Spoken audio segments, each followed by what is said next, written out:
Bismillahirrahmanirrahim. Alhamdulillahirabbil alamin wassalatu wassalamu ala asyrafil anbiya'i wal mursalin wa ala alihi wa sahbihi ajma'in. Amma ba'du.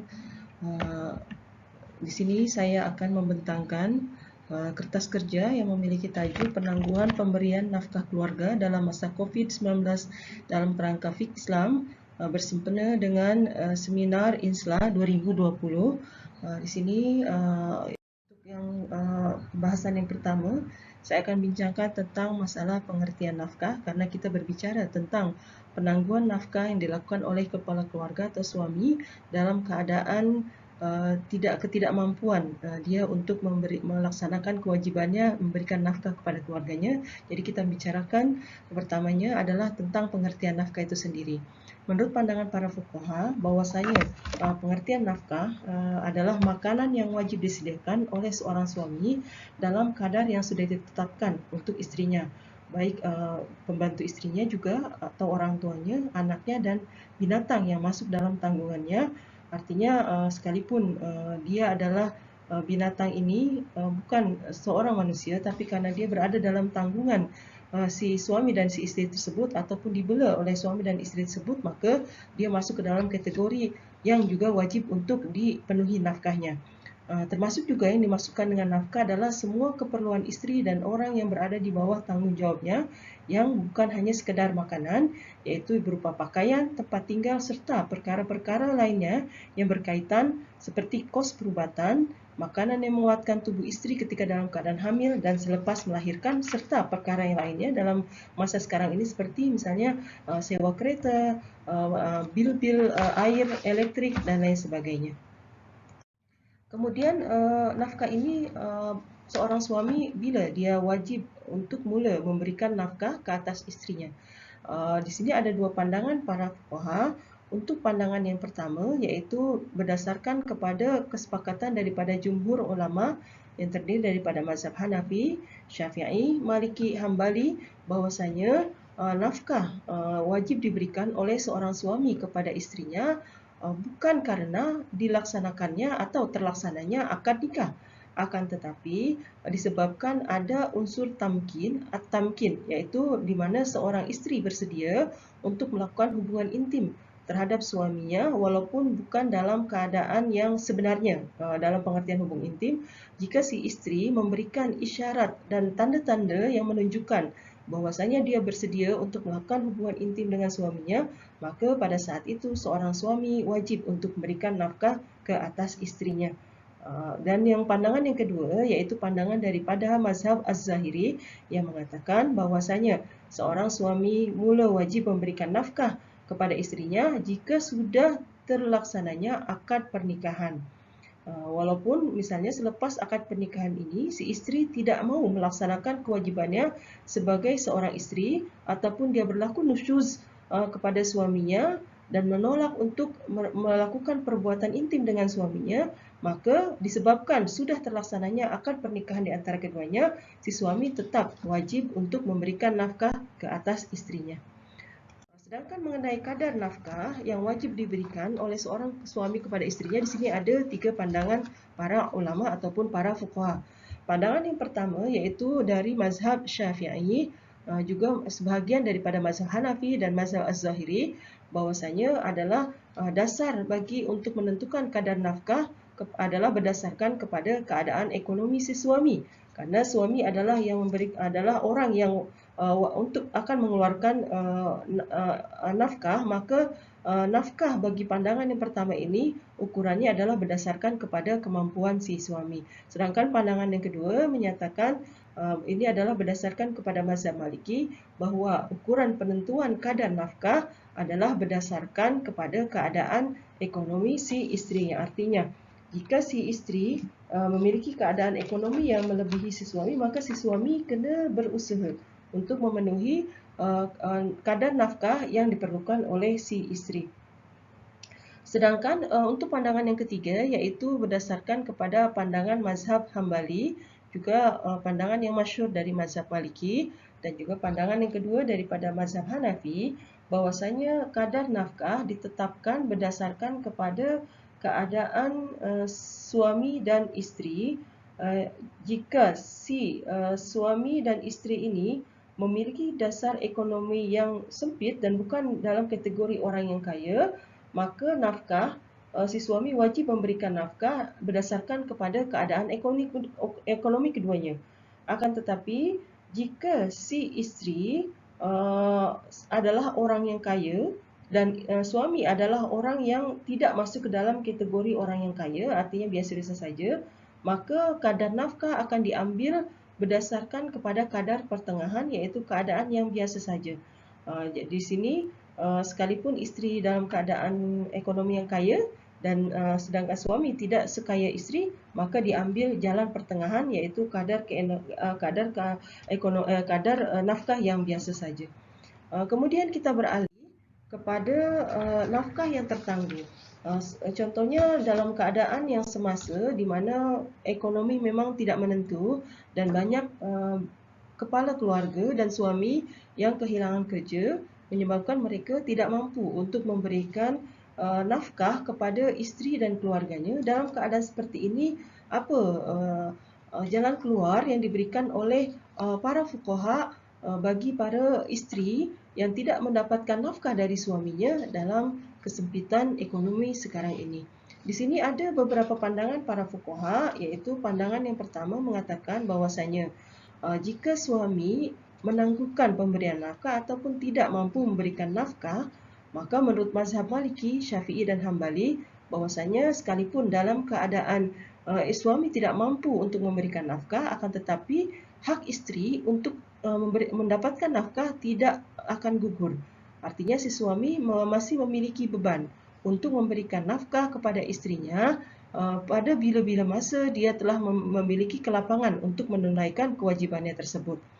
Atau jika isteri rela untuk tidak diberikan nafkah, maka dalam keadaan seperti ini suami sudah tidak memiliki lagi hutang yang wajib untuk dia langsaikan ketika dia tidak memberikan nafkah kepada istrinya, sekalipun dan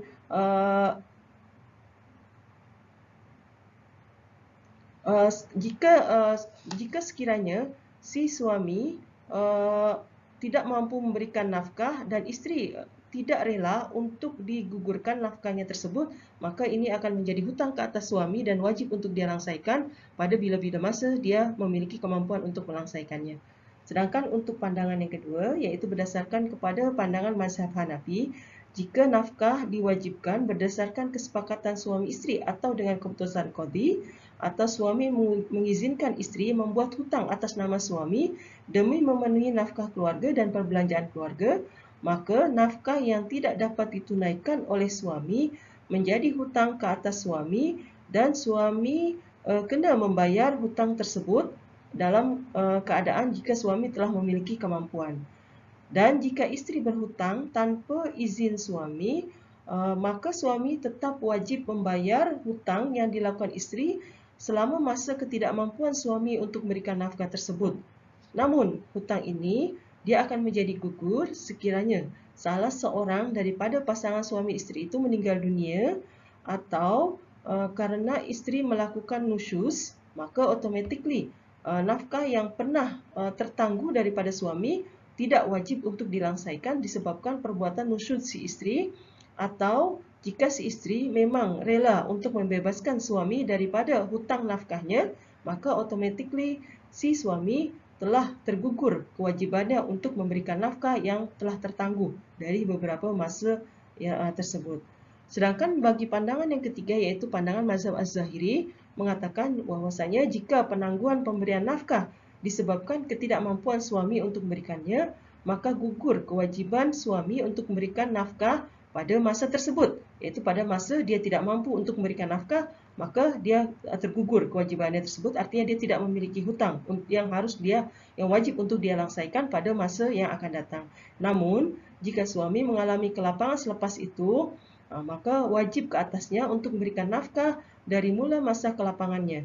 Jika dia telah pada satu masa dia telah memiliki kelapangan untuk memberikan nafkah, maka pada saat itu dia telah wajib untuk melaksanakan kewajibannya memberikan nafkah kepada isteri dan keluarganya.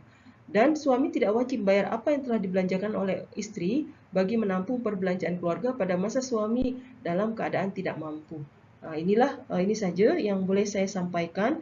Wabillahi taufik wal hidayah. Wassalamualaikum warahmatullahi wabarakatuh. PJK 2019 dan Had Kifayah Mawib, satu tinjauan perbandingan. Nur Syahidah binti Abdul Jalil, Muhammad Hisham bin Muhammad, Wan Roslili binti Majid, Institut Kefahaman Islam Malaysia.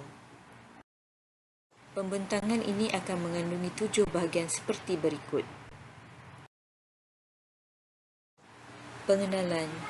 Pada 10 Julai 2020, Malaysia telah mengumumkan PJK semakan semula pada paras RM2,208 sebulan berbanding dengan RM980 sebulan yang digunakan sejak 2005. Sebelum ini, Malaysia boleh berbangga dengan insiden kemiskinan pada kadar 0.4% pada 2016. Melalui pendekatan metodologi baru, kadar kemiskinan mutlak pada 2016 bersamaan dengan 7.6%, manakala pada tahun 2019 kadar ini telah turun kepada 5.6%. Kemiskinan perlu dibasmi kerana boleh mendatangkan implikasi negatif terhadap akidah, institusi kekeluargaan, fikiran dan masyarakat. Menyentuh tentang akidah, terdapat hadis yang seringkali mengaitkan dan menggandingkan kefakiran dengan kekufuran. Antaranya termasuklah hadis daripada Abu Bakrah radhiyallahu anhu yang meriwayatkan doa Nabi Muhammad sallallahu alaihi wasallam agar diberikan perlindungan daripada kefakiran dan kekufuran. Oleh itu, apabila Malaysia membuat semakan semula kepada PJK, langkah ini dilihat sebagai satu perkembangan yang baik dalam konteks untuk mencapai pembangunan yang lebih menyeluruh. PJK dan kemiskinan. Miskin secara umumnya bermaksud apabila pendapatan dan sumber yang dimiliki terhad sehingga menghalang individu untuk terlibat dalam kegiatan yang dilazimi oleh masyarakat di tempatnya. Berdasarkan definisi umum ini, pengukuran had kemiskinan adalah penting dalam usaha untuk membantu isi rumah atau individu untuk meningkatkan taraf hidup mereka. Di Malaysia, kaedah pengukuran kemiskinan menggunakan pendekatan kos keperluan asas sejak tahun 1977 lagi. Melalui kaedah ini, satu paras keperluan minimum yakni PJK telah ditetapkan. Paras keperluan minimum ini dikenali sebagai pendapatan garis kemiskinan, terdiri daripada dua komponen, PJK makanan dan PJK bukan makanan. PJK ditakrifkan sebagai pendapatan minimum yang diperlukan oleh sesebuah isi rumah bagi memenuhi keperluan asas makanan dan bukan makanan setiap ahlinya untuk membolehkan mereka hidup dalam keadaan sihat dan selesa. Di Malaysia, PJK nasional telah ditetapkan pada kadar RM2,208 sebulan, PJK makanan ditetapkan pada kadar RM1,038 sebulan, manakala PJK bukan makanan ditetapkan pada RM1,170 sebulan. Beberapa definisi kemiskinan yang digunakan oleh Jabatan Perangkaan Malaysia dalam laporan survei pendapatan isi rumah dan kemudahan asas 2019. Pertama, kemiskinan mutlak apabila pendapatan isi rumah keseluruhannya masih berada di bawah PJK nasional iaitu RM2,208 sebulan. Kemiskinan tegar atau hardcore poor apabila pendapatan isi rumah kurang daripada nilai PJK makanan iaitu RM1,038 sebulan. Kemiskinan relatif pula tidak diukur menggunakan PJK, sebaliknya ditentukan berdasarkan separuh daripada pendapatan penengah isi rumah bagi tahun berkenaan. Pada tahun 2019 misalnya, pendapatan penengah bagi Malaysia ialah sebanyak RM5,873. Oleh itu, mereka yang berpendapatan di bawah RM2,936.50 adalah tergolong dalam kalangan miskin relatif. Kemiskinan dalam perspektif Islam. Dalam Islam, golongan fakir dan miskin merupakan dua kumpulan yang berbeza.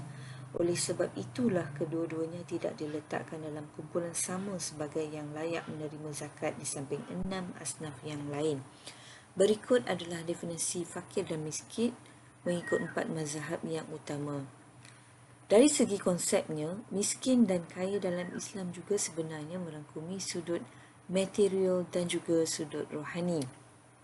Ini adalah kerana beberapa pandangan mengatakan bahawa orang miskin adalah juga mereka yang tiada peluang atau kebolehan atau kedua-duanya untuk mencari nafkah, dan keadaan tersebut boleh membawa kepada penghinaan sosial, kemerosotan status ekonomi serta kekosongan moral dan rohani.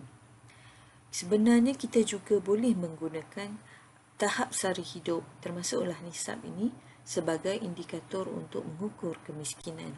Secara rumusannya, kemiskinan dalam perspektif Islam adalah kekurangan aspek material bagi mencukupkan keperluan hidup individu pada tahap yang dilazimi masyarakat.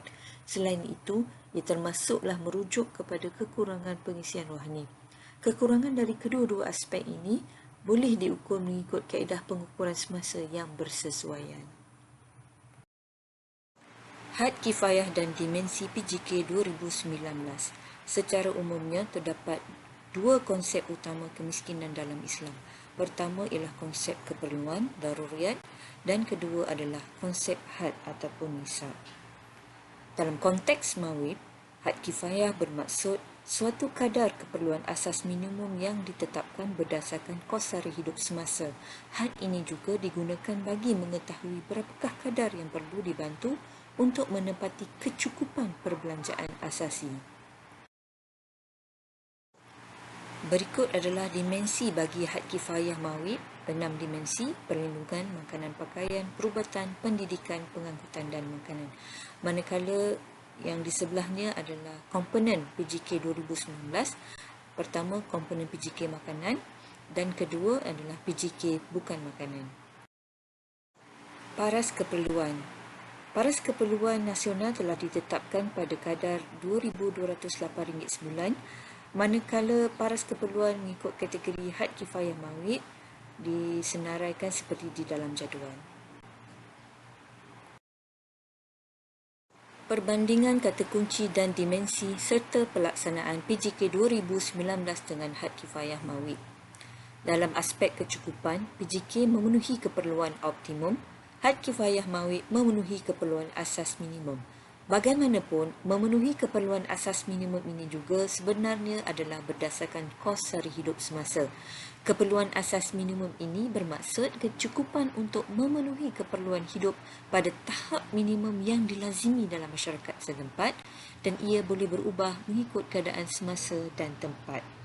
Dalam konteks kecukupan ini, ia bertujuan untuk mengasingkan kelas isi rumah seperti miskin dan bukan miskin. Yang kedua-dua PJK dan had kifayah ini juga masih memberi bantuan kepada kumpulan rentan yang layak yang tidak tergolong di bawah isi rumah miskin. Perbandingan yang kedua adalah dari segi dimensi. PJK mempunyai dua dimensi atau komponen utama, PJK makanan dan PJK bukan makanan. Had kifayah mawib mempunyai 6 dimensi. Perubatan dan pendidikan tidak dijadikan sebahagian daripada dimensi dalam PJK sebagaimana had kifayah mawib dengan andaian kedua-dua perkhidmatan tersebut telah disediakan secara percuma atau dengan kos yang minimum kepada seluruh warga negara. Perbandingan yang ketiga adalah tentang konsep kemiskinan. Kedua-duanya melihat kemiskinan itu secara meluas dan tidak hanya kepada pendapatan isi rumah sahaja. Hubung kait pengukuran PJK 2019 dan had kifayah mawib dengan kehidupan wajar. Berdasarkan definisi Bank Negara Malaysia, gaji kehidupan wajar merupakan satu konsep kehidupan minimum yang boleh diterima dan hendaklah melebihi daripada sekadar menampung kehidupan asas seperti makanan, pakaian dan tempat tinggal. Ini termasuklah juga tentang keupayaan untuk berinteraksi dan berhubung dalam masyarakat secara bermakna. Menyediakan taraf hidup yang wajar kepada semua juga adalah matlamat kepada Wawasan Kemakmuran Bersama 2030. PJK 2019 dan had kifayah mawib meletakkan konsep kecukupan melebihi tahap paling minimum bagi manusia untuk meneruskan kelangsungan hidup secara tidak langsung sebenarnya turut mempromosi konsep kehidupan wajar kepada setiap lapisan masyarakat. Kesimpulan, seperti PJK 2019, had kifayah mawib juga bukanlah semata-mata mencukupkan keperluan yang paling minimum. Isi rumah yang melebihi paras PJK 2019 dan had kifayah mawib masih boleh memohon bantuan-bantuan lain yang layak. Kemiskinan dalam Islam juga termasuklah kemiskinan rohani. Di Malaysia, peranan agensi yang melaksana PJK 2019 dan had kifayah mawib saling melengkapi. Terdapat kemungkinan kadar had kifayah akan disemak semula berdasarkan kos sara hidup semasa. dan PJK 2019 dan Had Kifayah Mawib selari dengan matlamat Wawasan Kemakmuran Bersama 2030. Sekian, terima kasih. Bismillahirrahmanirrahim. Alhamdulillahirabbil alamin wassalatu wassalamu ala asyrafil anbiya'i wal mursalin sayyidina Muhammadin wa ala alihi wa sahbihi ajma'in. Saya Muhammad Rafi bin Sanusi merupakan calon sarjana falsafah Universiti Teknologi Malaysia. Bersama penyelesaian saya ialah Prof. Madya Dr. Muhammad Nasrul Syam Nur Muhammad. InsyaAllah pada hari ini saya akan membentangkan kertas terja yang bertajuk Konsep Sebat Menurut Hukum Syarak dan Perundungan Islam Negeri Johor. Okey, isi kandungan dalam konsep sebat ini ialah seperti berikut, iaitu pendahuluan, definisi konsep sebat menurut Al-Quran, hadis dan ijma' ulama'.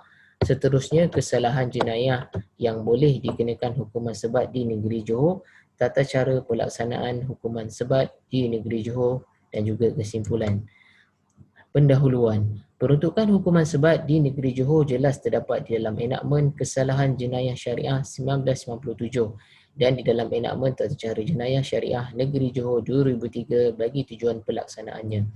Di dalam enakmen ini, tidak semua kesalahan yang memperuntukkan hukuman sebat ke atas pesalah jenayah syariah. Hanya beberapa kesalahan sahaja yang boleh dikenakan hukuman sebat. Baik, kita pergi pula kepada definisi sebat. Perkataan sebat adalah berasal daripada bahasa Arab iaitu al-jal yang membawa maksud yang diambil daripada perkataan asal iaitu al-jil yang membawa maksud kulit.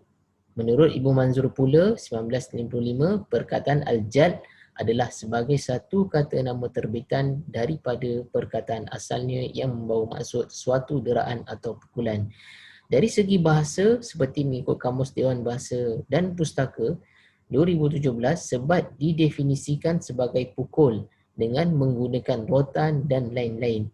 Ianya juga boleh diertikan sebagai suatu hukuman dengan cara menyebat atau memukul dengan menggunakan benda yang halus dan lentur seperti rotan, lidi dan lain-lain.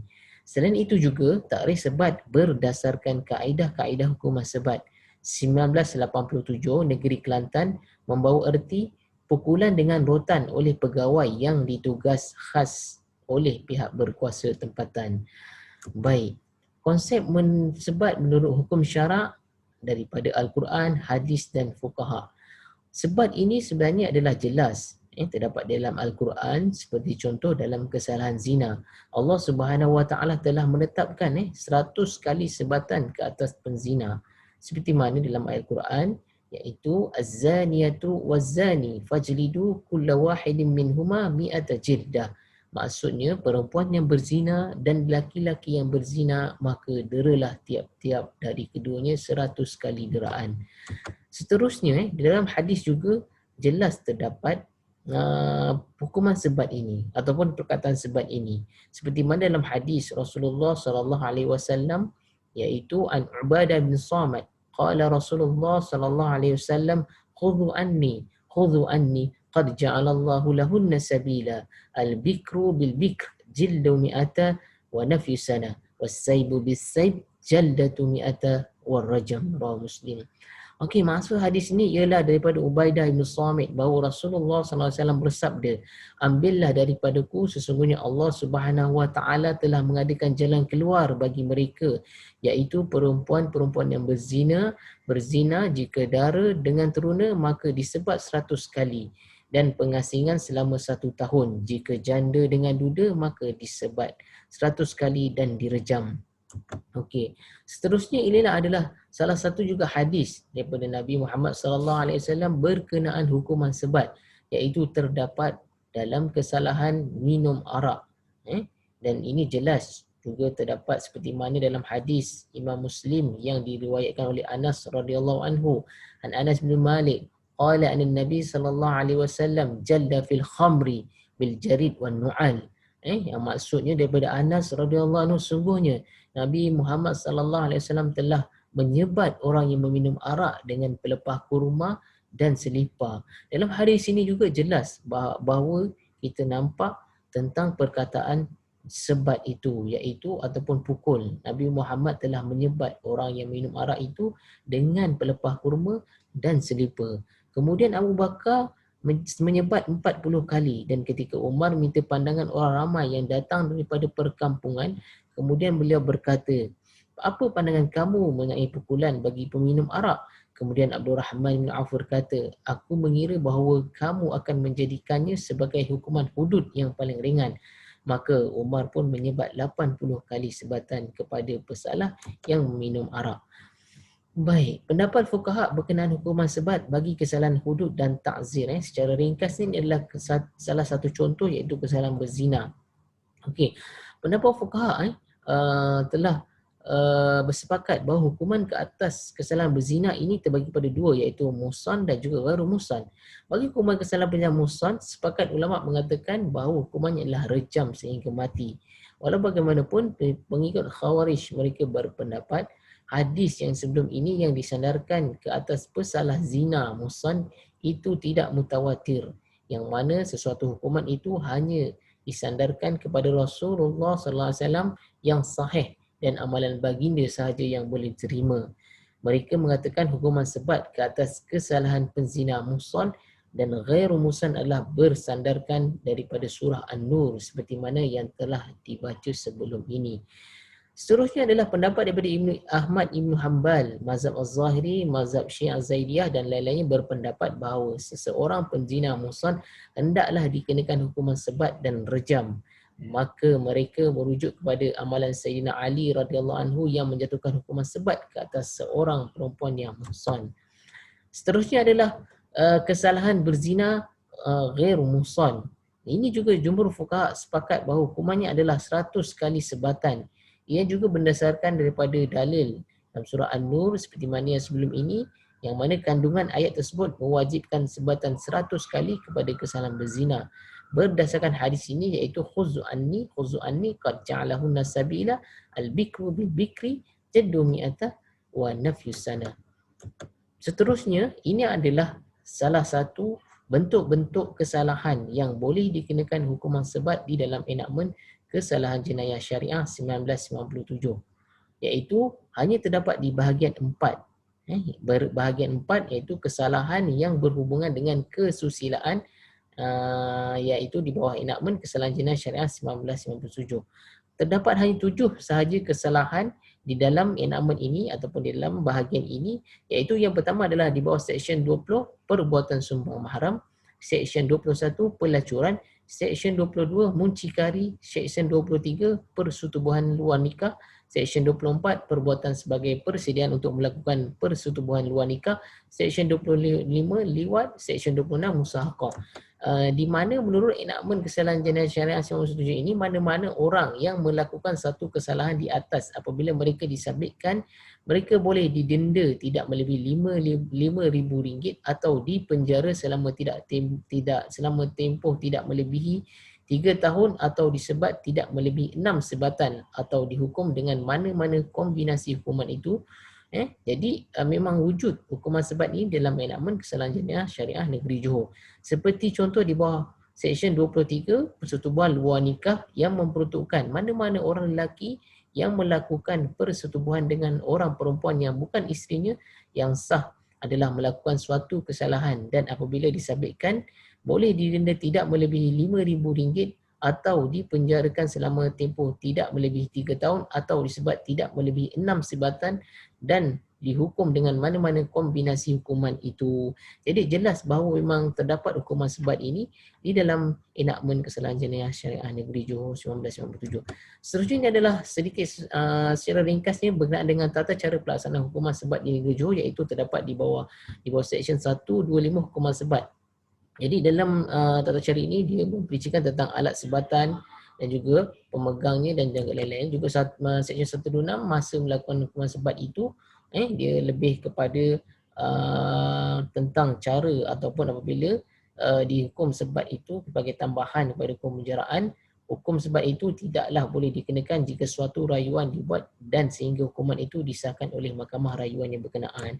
So, kesimpulan yang boleh diberi dalam kertas kerja ini adalah hukuman sebat ini jelas terdapat dalam enakmen kesalahan jenayah syariah 1997 dan juga enakmen tata cara jenayah negeri Johor. Oleh demikian, hukuman sebat ini perlu diperkasakan dan dilaksanakan dan diberi kepada pesalah jenayah syariah dalam negeri ini agar hukuman ini dapat memberi kesan kepada pesalah jenayah syariah dan beri pelajaran kepada orang ramai. Wabillahi taufiq wal hidayah. Wassalamualaikum warahmatullahi wabarakatuh.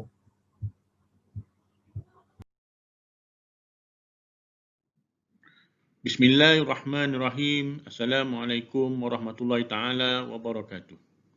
Hari ini saya akan membentangkan suatu kertas kerja yang bertajuk Pembuktian melalui dokumen dalam kes-kes pengesahan hibah di Mahkamah Syariah di Malaysia yang bertemakan Undang-Undang Syariah.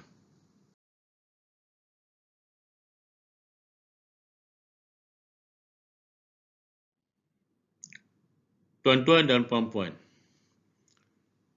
kita semua maklum bahawa hibah merupakan satu kaedah perancangan harta yang diharuskan oleh hukum syarak dan boleh dibuat sama ada dalam bentuk lisan maupun bertulis. Namun kebelakangan ini, hibah ini telah dijadikan sebagai mekanisme utama dalam perancangan dan pengurusan harta orang Islam, yang mana kebanyakannya dibuat secara bertulis dalam bentuk dokumen. Ini adalah berdasarkan bukti kemunculan pelbagai institusi seperti wasiat syok, salihin trustee ataupun badan yang menawarkan hibah itu sendiri, iaitu seperti CIMB Bank dan Majlis Agama Islam Negeri-Negeri. Keduanya ialah berdasarkan peningkatan kepada permohonan pengesahan hibah, terutamanya yang dibuat secara bertulis di Mahkamah Syariah. Berdasarkan statistik, sebagai contoh di Selangor, pada tahun 2010, hanya terdapat 12 permohonan pengesahan berbanding 34 permohonan pengesahan yang dibuat pada tahun 2014. Ini telah menunjukkan satu peningkatan yang mendadak. Dalam kertas kerja ini akan membincangkan beberapa konsep berkaitan dengan tajuk ini. Konsep pertama yang dibincangkan adalah berkaitan pembuktian, iaitu beban bukti, yang bermaksud membebankan salah seorang pada pihak yang bertikai untuk mengemukakan keterangan. Dalam erti kata lain, beban bukti ialah membicarakan jumlah keterangan yang perlu dikemukakan untuk membuktikan kes. Dalam konteks perundangan, beban bukti merujuk kepada dua perkara berikut. Pertama, beban perundangan yang biasanya dipikul oleh pihak pendakwaan dalam kes jenayah dan oleh plaintiff dalam kes mal. Yang kedua adalah beban mengemukakan keterangan yang tidak terikat atau tetap kepada mana-mana pihak. Dalam konteks beban bukti untuk kewujudan dokumen, orang yang mendakwa wujudnya dokumen itu adalah orang yang memegang beban pembuktian. Begitu juga dalam kes atau dalam konteks beban bukti kewujudan hibah, mana-mana orang yang mendakwa wujudnya hibah itu adalah orang yang memegang beban untuk mengemukakannya.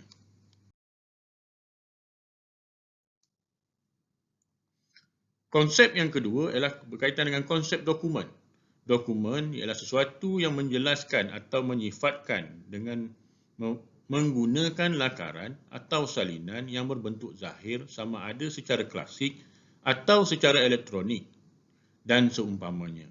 Dokumen ini dibahagikan kepada dua, iaitu dokumen awam dan dokumen persendirian.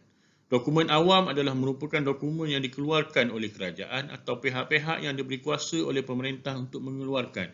Manakala dokumen persendirian pula adalah dokumen yang dibuat atau diterbitkan oleh individu, pihak orang perseorangan, termasuklah pegawai awam tetapi atas dasar peribadi ataupun individu. Dalam konteks perundangan, dokumen awam adalah lebih kuat berbanding dengan dokumen persendirian dari sudut credibility. Konsep yang ketiga ialah berkaitan dengan konsep hibah. Hibah boleh ditakrifkan sebagai pemberian harta secara sukarela daripada satu pihak kepada satu pihak yang lain dengan niat yang baik tanpa ada sebarang syarat, imbalan atau pembalasan. Manakala dari sudut rukun, boleh dikategorikan sebagai pemberi hibah, penerima hibah, harta yang dihibah dan lafaz ijab dan qabul. Hibah ini boleh dikategorikan kepada dua, iaitu hibah mutlak dan hibah bersyarat.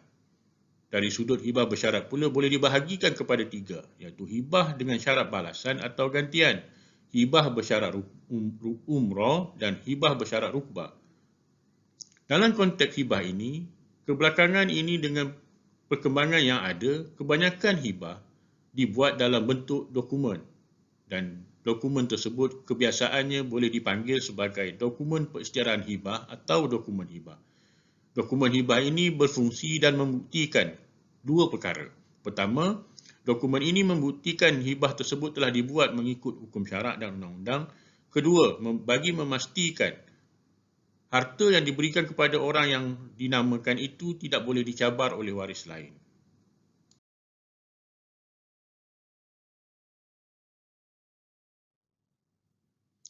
Dalam konteks dokumen hibah itu, kebiasaannya mengandungi beberapa maklumat penting, iaitu maklumat berkaitan rukun setiap satu rukun-rukun hibah, elemen alqab dan dua orang saksi yang menyaksikan penyempurnaan dokumen tersebut. Selain dokumen hibah, terdapat juga penggunaan dokumen-dokumen persendirian lain seperti resit, surat, penyata akaun, geran tanah dan lain-lain yang digunakan untuk membuktikan kewujudan elemen rukun-rukun hibah dan elemen alqab itu secara keseluruhan.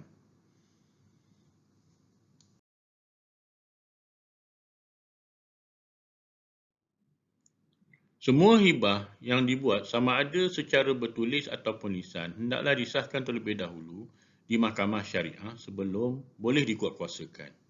Ini adalah kerana bidang kuasa untuk mengesahkan hibah itu berada di dalam bidang kuasa mahkamah syariah.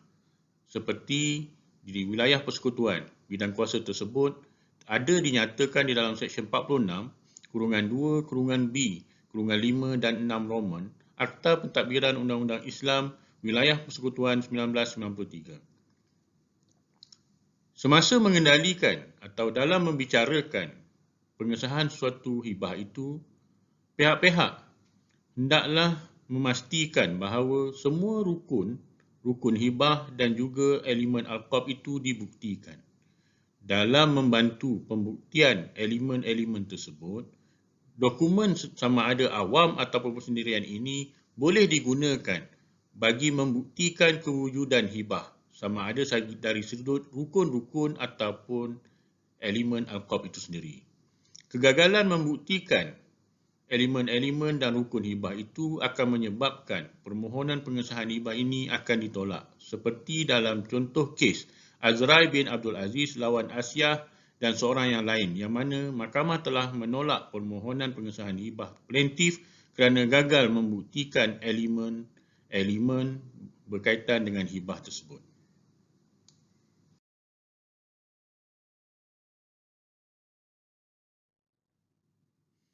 Bagi memastikan dokumen-dokumen itu diterima oleh mahkamah, pihak-pihak hendaklah membuktikan dokumen tersebut mengikut kaedah yang ditetapkan.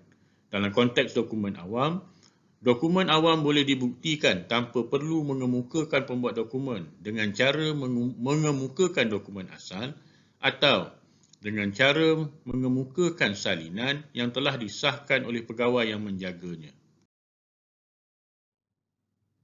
Bagi pengesahan dokumen persendirian pula, hanya dokumen yang telah dibuktikan ketulinan dokumen tersebut boleh diterima.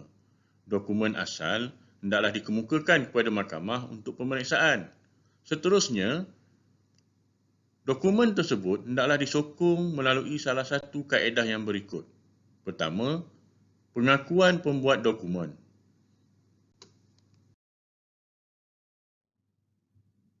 Yang kedua, dua orang saksi yang menyaksikan penyempurnaan dokumen tersebut. Yang ketiga, dua orang saksi yang mengenal tulisan atau tanda tangan pemberi hibah. Yang keempat, melalui keterangan pakar dan akhir sekali melalui kaedah sumpah. Berdasarkan perbincangan di atas, kita boleh simpulkan bahawa dokumen boleh dijadikan bukti kewujudan transaksi hibah. Dalam konteks pembuktian, dokumen awam boleh dibuktikan dengan mengemukakan dokumen asal atau salinan yang disahkan benar oleh pegawai yang menyimpannya.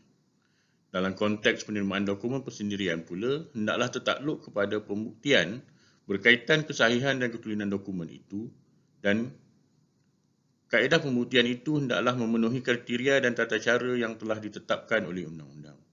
Berdasarkan kajian yang dibuat di atas, kita dapati bahawa Pembuktian dokumen persendirian banyak dibuktikan melalui pengakuan pembuat dokumen dan juga ataupun dibuktikan dengan dua orang saksi yang menyempurnakan dokumen tersebut. Berdasarkan kajian itu juga kita dapati bahawa satu kajian lanjut perlu dilakukan dengan skop yang lebih luas bagi memastikan kelompokan dan permasalahan berkaitan isu ini dapat dilihat dengan lebih spesifik. Saya akhiri perbincangan ini dengan wabillahi taufiq wal hidayah. Wassalamualaikum warahmatullahi taala wabarakatuh.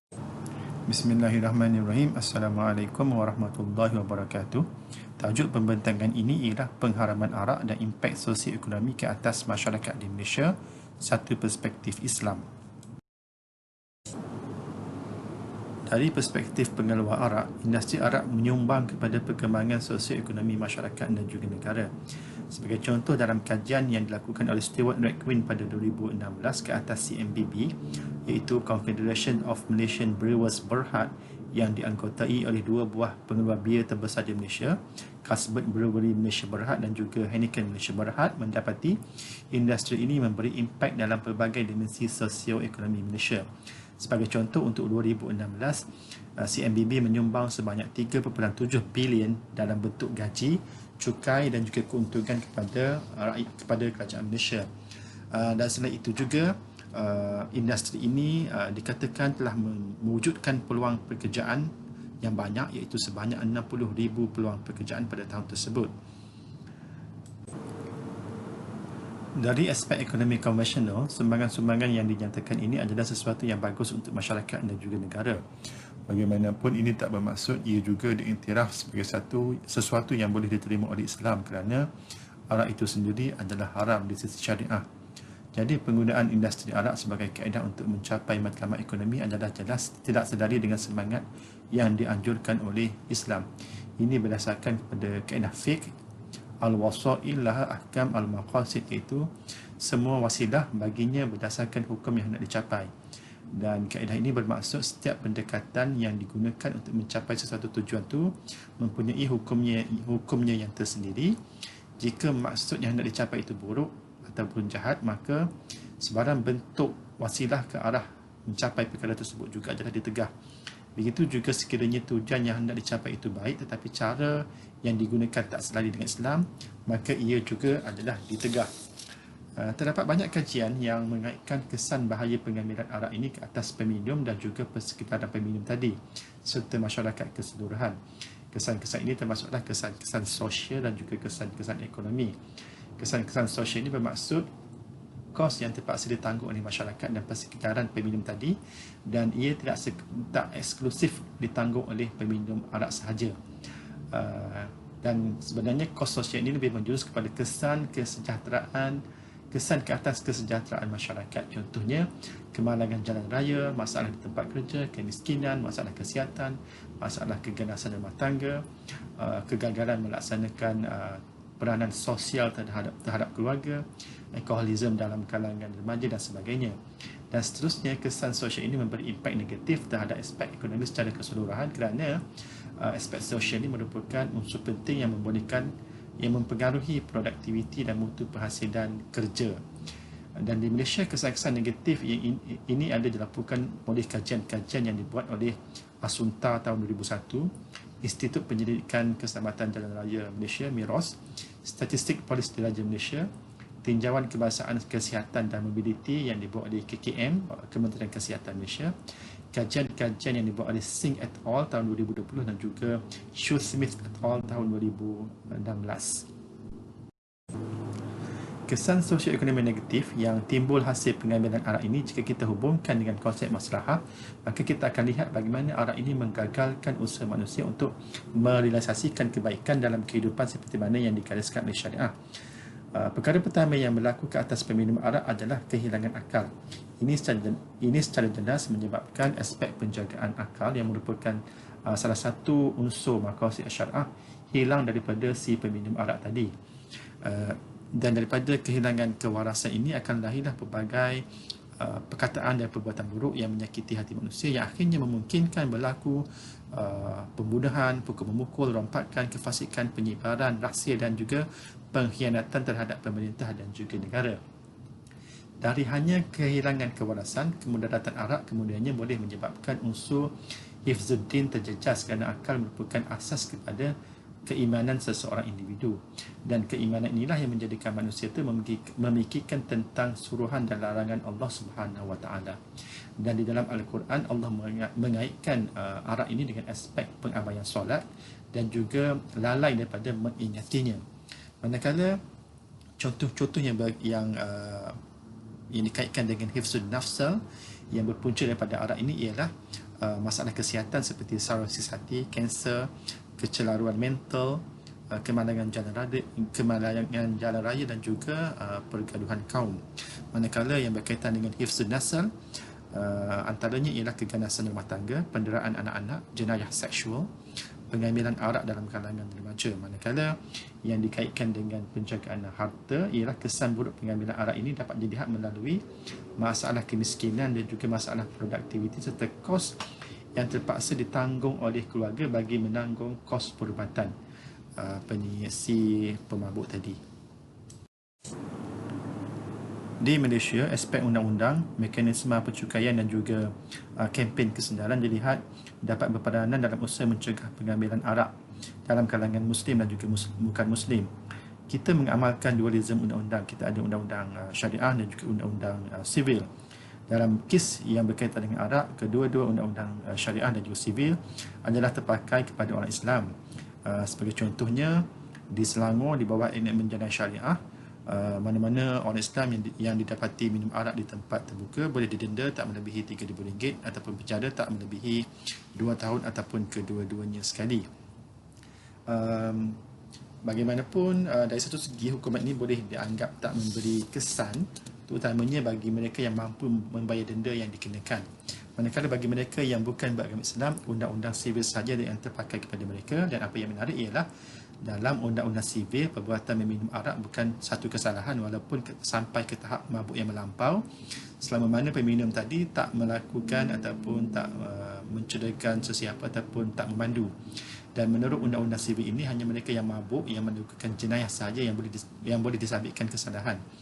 Antara undang-undang yang terpakai bagi kes pemabuk yang melakukan jenayah adalah Akta Pengangkutan Jalan 1987. Walaupun ada pindaan pindaan akta dalam kes yang melibatkan kemenangan maut yang disebabkan oleh pemandu mabuk, namun ada pihak yang mencadangkan agar kesalahan ini dimasukkan di bawah Akta Kanun Kesiasaan dan hukuman lebih berat seperti sebat ataupun mati mandatory dikenakan ke atas bersalah. Dan pada masa yang sama, hukuman diah juga wajar dipertimbangkan agar kebajikan mangsa ataupun waris mangsa terpelihara menerusi pampasan yang dibayar oleh si pelaku ataupun waris pelaku tadi. Dari aspek percukaian di Malaysia, kerajaan kita mengenakan cukai ke atas arak, dan sekarang bagi setiap 100% isi pada bagi setiap liter, cukainya ialah RM175. Maksudnya semakin tinggi kandungan alkohol dalam minuman, maka semakin tinggilah cukai yang dikenakan. Dan di luar negara terdapat kajian yang menunjukkan menaikkan harga merupakan satu strategi yang berkesan bagi mengurang bahaya pengambilan alkohol ini. Tapi di Malaysia tak semua arak dikenakan cukai kerana ada yang dihasilkan di rumah ataupun secara haram. Sebagai contohnya, di Sabah sebahagian besar alkohol yang diminum adalah datang daripada sumber yang tak direkodkan seperti yang dihasilkan sendiri di rumah. Apapun, aspek percukaian merupakan satu cara yang berkesan untuk kawal pengambilan arak. Jadi pihak kerajaan perlu tegas dan perlu sentiasa menyemak dan juga menaikkan kadar cukai ini. Dan sebarang langkah ke belakang seperti beri insentif kepada pengeluar ataupun pengilang adalah satu tindakan yang tak wajar kerana ia akan menggagalkan usaha untuk mengurang pengambilan arak dalam kalangan masyarakat. Dan selain daripada undang-undang dan juga percukaian, kerajaan Malaysia juga ada membuat usaha-usaha kesedaran menerusi kempen-kempen tentang bahaya arak. Ia dilakukan menerusi agensi-agensi seperti Kementerian Kesihatan, Kementerian Pendidikan dan juga JAKIM. Program-program yang dibuat oleh kementerian-kementerian ini dan juga JAKIM ini lebih bersifat setempat, di mana aktiviti-aktiviti itu dibuat dalam lingkungan pejabat, di tempat kerja dan juga di dalam lingkungan bilik darjah. Dan selain itu, ia kegiatan bersifat bersendirian, maksudnya dilakukan secara bersendirian oleh KPM tanpa kerjasama dengan agensi-agensi lain ataupun dilakukan oleh Kementerian Kesihatan tanpa disertai juga oleh agensi-agensi lain. Jadi adalah lebih berkesan sekiranya program-program ini dilakukan secara bersama dan dibuat di luar lingkungan formal seperti di pusat-pusat membeli belah, di masjid ataupun di dewan-dewan komuniti di mana capaian maklumat yang hendak disampaikan itu lebih mudah untuk diperolehi oleh orang awam. Ringkasnya, pengharaman arak oleh Islam adalah bersandarkan kepada justifikasi yang kukuh, rasional dan boleh diterima oleh mereka yang mempunyai akal yang waras, baik dia seorang Muslim ataupun bukan Islam, di mana arak itu boleh menghilangkan maslahah ataupun unsur kebaikan dalam kehidupan manusia. Bahkan semua unsur maslahah, hifzul akal, hifzul din, hifzul nasal, hifzul nafs dan hifzul mal yang digariskan oleh syariah boleh hilang akibat pengambilan arak. Dan di Malaysia, mekanisme undang-undang percukaian dan juga kesedaran sudah ada. Namun, mekanisme ini perlu kepada unsur penambahbaikan dari masa ke semasa bagi dipastikan keberkesanan pelaksanaannya. Wallahu a'lam.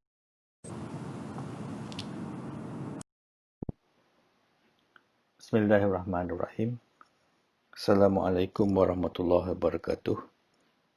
Saya Abdul Hamid bin Abdul Murad ingin membentangkan kertas kerja yang bertajuk Pendekatan Al-Ihtiyat dalam menangani pandemik COVID-19 pengalaman di Malaysia. Kertas kerja ini adalah hasil tulisan bersama saya bersama dengan Profesor Madya Dr. Wan Abdul Fattah bin Wan Ismail, Profesor Madya Dr. Luqman bin Abdul Muttalib dan Dr. Ahmad Syukran bin Baharudin. Sebagai pengenalan, kita maklum bahawa tahun 2020 ialah tahun yang mencabar bagi penduduk dunia. Ia menyaksikan penularan wabak COVID-19 yang telah merebak ke serata negara di dunia dan Malaysia tidak terkecuali. Wabak COVID-19 adalah berpunca dari coronavirus, sindrom pernafasan akut teruk, SARS-CoV-2.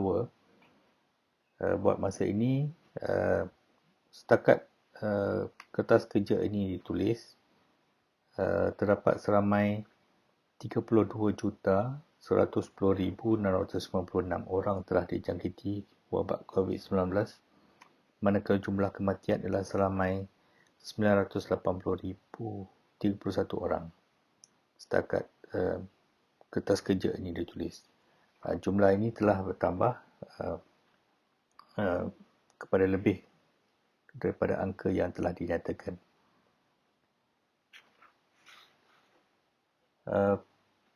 Wabak COVID-19 mula dikesan di Malaysia apabila sekumpulan pelancong dari negara China tiba di Malaysia melalui negara Singapura pada bulan Januari tahun 2020.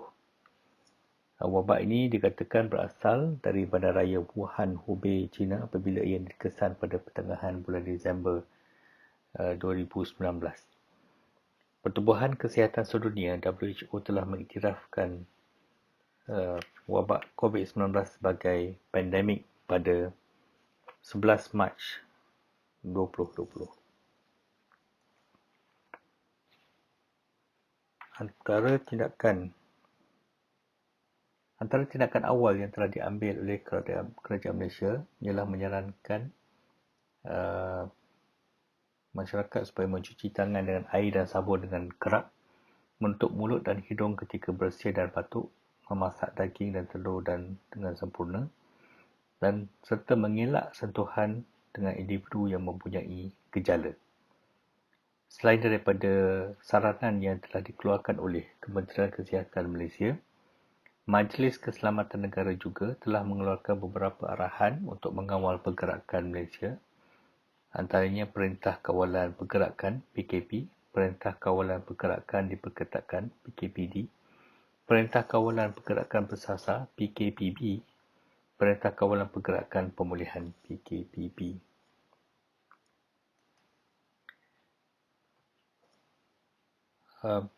Firman Allah dalam surah Al-Baqarah ayat 199 95 yang bermaksud, janganlah kamu mencampakkan diri kamu ke dalam kebinasaan. Allah juga berfirman dalam surah An-Nisa ayat 29 yang bermaksud, janganlah kamu membunuh diri kamu, sesungguhnya Allah sangat kasih kepada kamu. Kedua-dua ayat ini menyarankan supaya kita tidak mendatangkan bahaya kepada diri kita.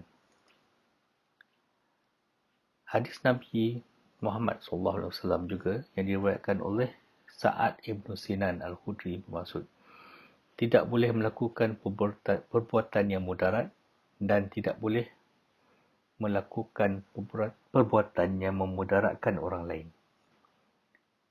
Qawaid fiqh yang menyatakan la dirar wala dirar yang menyatakan keperluan untuk menghilangkan dan menghapuskan semua kemudaratan yang diperakui syarak. Terdapat satu lagi kaedah bagi menangani kejadian yang boleh mendatangkan mudarat, iaitu pendekatan al-ihtiyat, iaitu pendekatan berjaga-jaga. Kaedah al-ihtiyat atau disebut sebagai berjaga-jaga merupakan perbahasan usul al-fiqh. Ibn Hazim mentakrifkan seperti berikut, iaitu al-ihtiyat ialah tidak mengharamkan sesuatu apa yang tidak diharamkan oleh Allah Subhanahu Wa Taala dan tidak menghalalkan sesuatu melainkan apa yang dihalalkan oleh Allah Subhanahu Wa Taala. Al-Jurjani pula menyebut al-ihtiyat ialah menjaga diri dari terjatuh dalam perkara yang haram dan berdosa. Munib Ahmad Syakir menyebut al-ihtiyat ialah menjaga atau memelihara diri dari terjatuh dalam perkara yang ditegah oleh Allah atau meninggalkan perkara yang disuruh, iaitu perkara harus ketika berlakunya ketidakpastian. Aplikasi konsep al-ihtiyat mempunyai berkaitan yang jelas dengan salah satu sumber hukum yang terdapat dalam syariah Islam yang dimulakan dalam perbincangan usul fiqh, iaitu Saddu Zara'i. Saddu Zara'i merupakan satu dasar yang penting dalam pengambilan hukum fiqh di kalangan Malikiyah. Zara'i terbagi kepada 4 bahagian, iaitu Zara'i yang dianggap berkemungkinan kecil dan jarang membawa kepada kerosakan.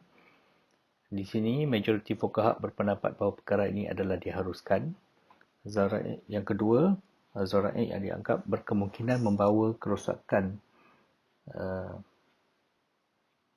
Di sini, fuqaha berselisih pendapat mengenai keharusan perkara ini. Terdapat 2 kumpulan. Dan ketiga, Zara'i yang dianggap berkemungkinan besar dan selalu membawa kerosakan, namun tidak sampai ke peringkat yakin. Majoriti fuqaha berpendapat bahawa perkara ini adalah diharamkan. Nombor 4, Zara'i yang dianggap pasti membawa kerosakan, fuqaha bersepakat bahawa perkara ini diharamkan. Sehingga 30 Ogos 2020, lebih daripada 25.3 juta kes COVID-19 telah dilaporkan di lebih daripada 188 buah negara dan wilayah, mengakibatkan lebih daripada 843,000 kematian dan lebih yang jumlah yang telah pulih pula adalah 16.4 juta. Virus ini kebanyakannya menular antara seseorang dengan cara yang serupa dengan influenza, iaitu melalui titisan pernafasan daripada batuk atau bersin. Langkah-langkah pencegahan yang disyorkan termasuk membasuh tangan, menutup mulut apabila batuk dan bersin, mengekalkan jarak dari orang lain, terutama mereka yang tidak sihat, dan pemantauan dan pengasingan diri selama 14 hari untuk orang yang mereka yang disyaki dijangkiti oleh virus COVID-19.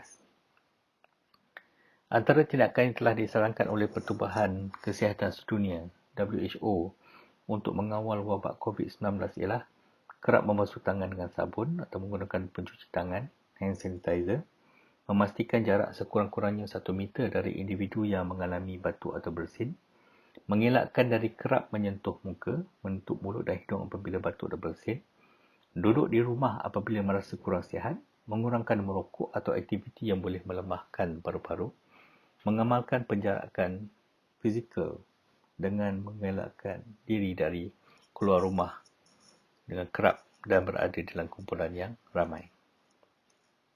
Antara tindakan yang diambil oleh kerajaan Malaysia adalah dengan mengambil keputusan seperti yang telah dinyatakan di awal tadi, iaitu PKP, PKPD, PKPB dan PKPP.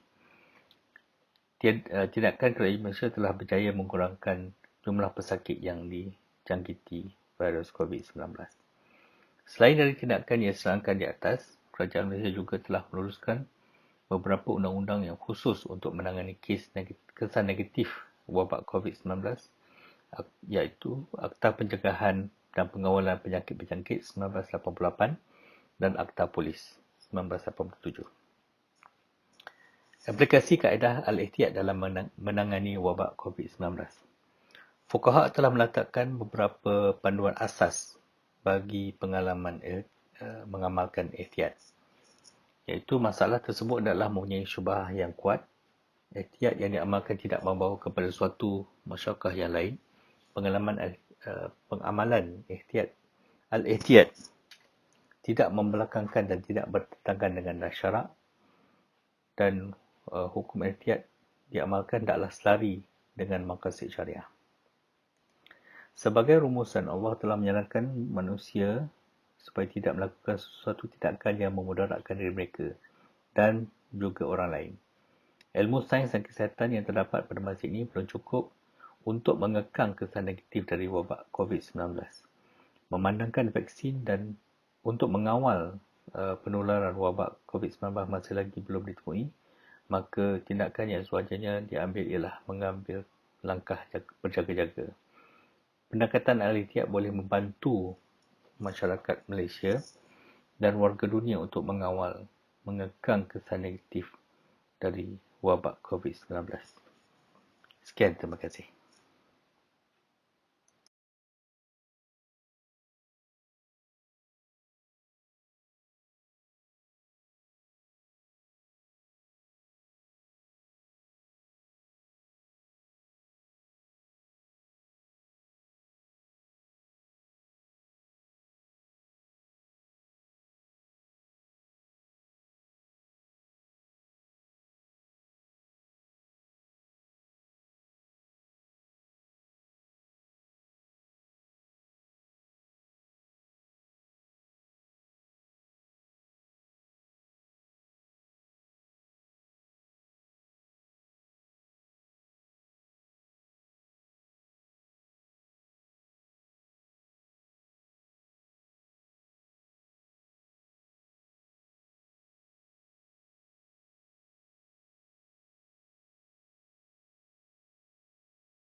أعوذ بالله من الشيطان الرجيم. بسم الله الرحمن الرحيم. السلام عليكم warahmatullahi الله تعالى وبركاته. Saya Zulfakar bin Maman daripada FSC USIM. InsyaAllah pada hari ini saya akan membentangkan mengenai aplikasi kaedah fiqh la darar wa la dirar dalam isu COVID-19 di Malaysia.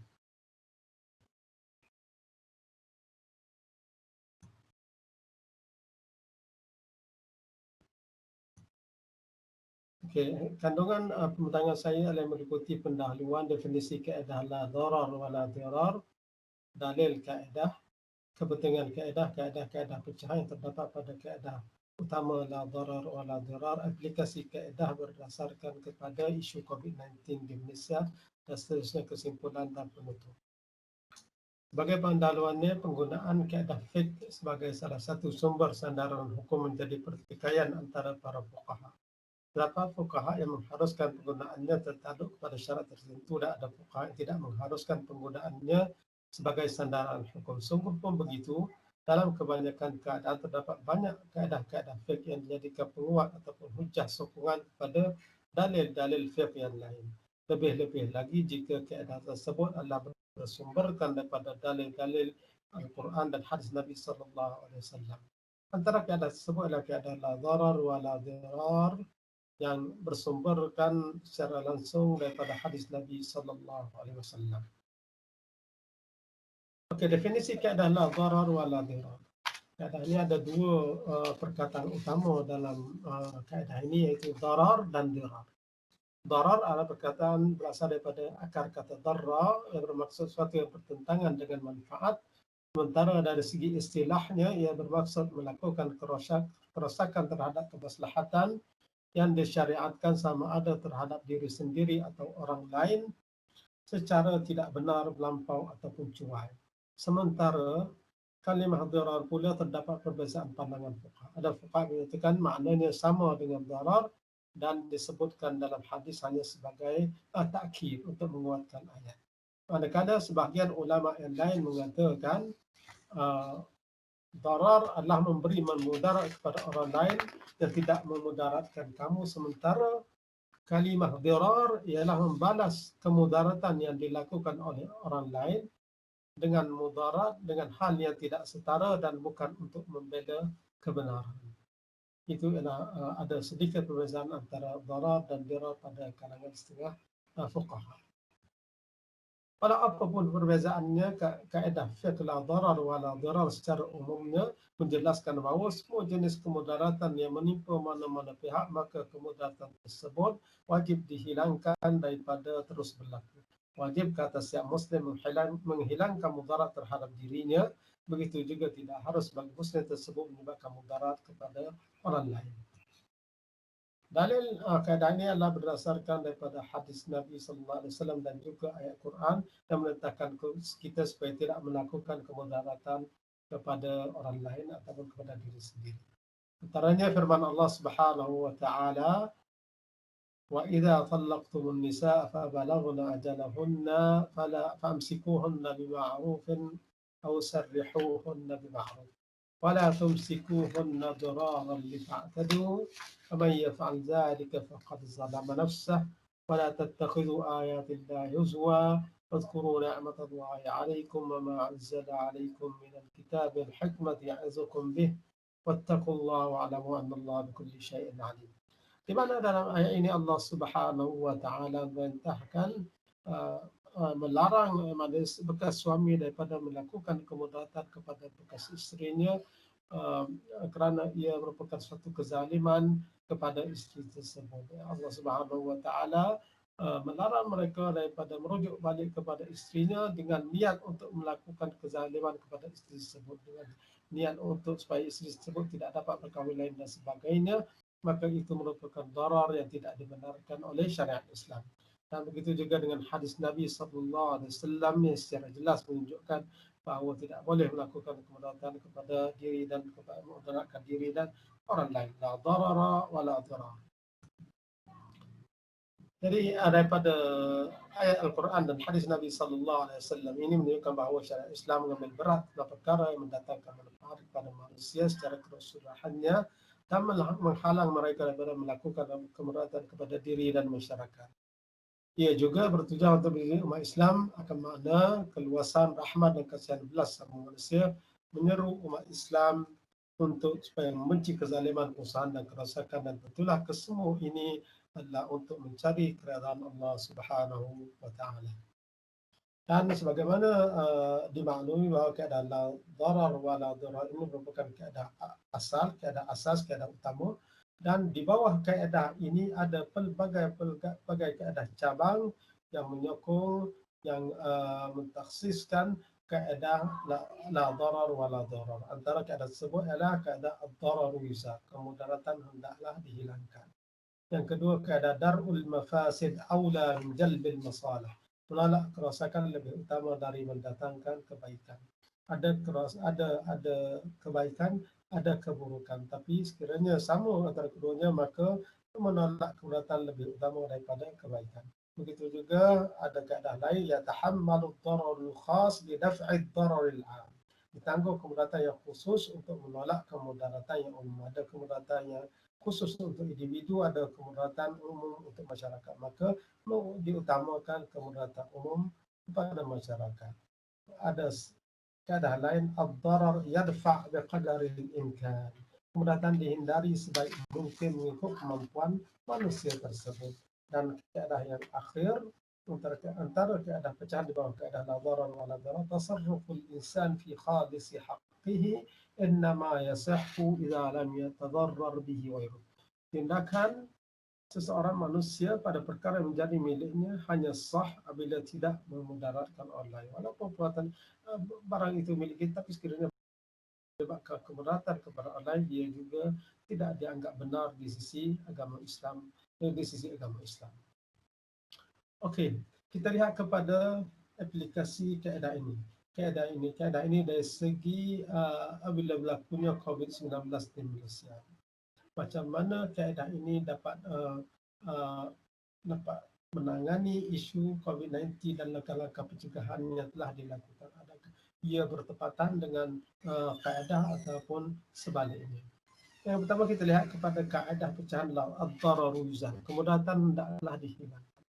Jadi tindakan kerajaan melarang pergerakan dan perhimpunan orang ramai, menghalang daripada aktiviti keagamaan dan sebagainya, penutupan universiti dan sebagainya adalah suatu yang baik, suatu yang diharuskan kerana ia untuk menghilangkan kemudaratan kepada masyarakat secara keseluruhan.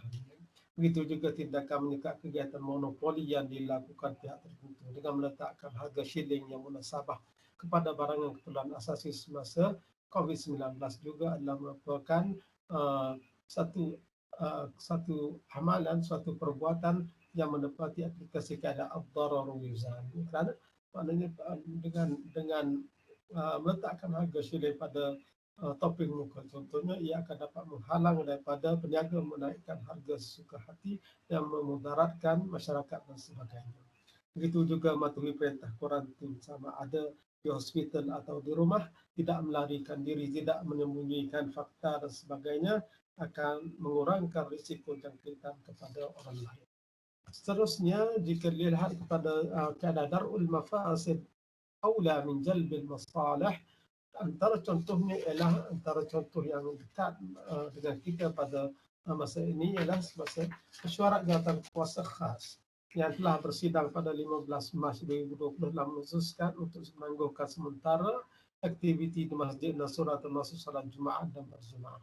Antara hujah yang digunakan untuk penangguhan ini ialah untuk mengutamakan menolak keburukan terlebih dahulu sebelum mendatangkan kebaikan. Sebagaimana kita tahu, salat Jumaat, salat berjemaah bukan suatu yang baik, suatu yang digalakkan oleh Islam, tapi dalam masa sama kita ada suatu keburukan, suatu kemafsadatan yang sangat-sangat berisiko yang boleh membawa kemudaratan dan keminasaan kepada manusia. Maka dalam hal ini kita mengutamakan menolak kemudaratan terlebih dahulu sebelum membawa kebaikan.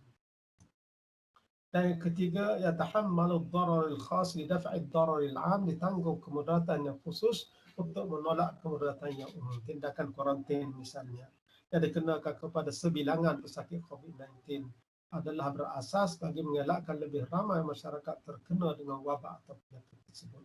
Ia bertepatan dengan hadis Nabi SAW mencegah orang sakit daripada mendatangi orang yang sihat agar terhindar daripada berjangkit kepada ramai orang.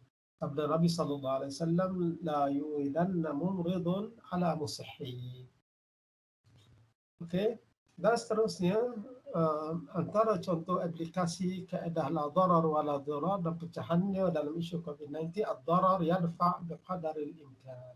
Kemudaratan dihindari sebaik mungkin kemampuan. Jadi langkah-langkah pencegahan yang disarankan oleh pihak berkuasa semasa berlakunya wabak COVID-19 menepati kaedah fiqh menyatakan bahawa kemudaratan hendaklah dihindari baik mungkin berdasarkan kemampuan masing-masing. Maknanya kemampuan kalau kita mampu untuk tidak bekerja di pejabat, maknanya kita bekerja daripada rumah. Kita mampu untuk tinggal di rumah, ada pendapatan dan sebagainya, maka untuk menghindari kemudaratan tersebut maka kita perlu berbuat demikian. Begitu juga perintah pelaksanaan PPP yang mengharuskan hanya ketua keluarga atau wakil keluarga sahaja yang benarkan keluar untuk membeli barang keperluan dan sebagainya untuk mengawal daripada keadaan tersebut adalah suatu yang sepatutnya dicontoh.